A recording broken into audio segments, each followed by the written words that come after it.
SRMPR global ரயில்வேஸின் மகான்களின் மகா தரிசன சுற்றுலா. முன்பதிவுக்கு அழையுங்கள் 8008000800. விக்கிரவாண்டி சட்டமன்ற இடைத்தேர்தலில் தோல்வி பயத்தால்தான் அதிமுக போட்டியிடவில்லை என்று அமைச்சர் பொன்முடி விமர்சித்துள்ளார். விக்கிரவாண்டி சட்டமன்ற இடைத்தேர்தல் அடுத்த மாதம் 10ஆம் தேதி நடைபெற இருக்கும் நிலையில் இன்று திமுக வேட்பாளர் அன்னியூர் சிவா விக்கிரவாண்டி வட்டாட்சியர் அலுவலகத்தில் தேர்தல் நடத்தும் அலுவலர் சந்திரசேகரிடம் வேட்புமனு தாக்கல் செய்தார். அவருடன் அமைச்சர் பொன்முடி, எம்பிக்கள் ஜெகத் ரட்சகன், ரவிக்குமார் ஆகியோர் உடனிருந்தனர். இதனைத் தொடர்ந்து செய்தியாளர்களிடம் பேசிய அமைச்சர் பொன்முடி, தோல்வி பயத்தால்தான் அதிமுக இடைத்தேர்தலில் போட்டியிடவில்லை என விமர்சித்தார்.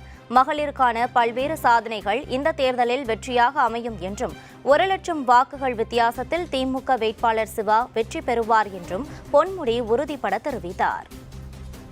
மகளிரெல்லாம் மிக தெளிவாக இருக்கிறார்கள்.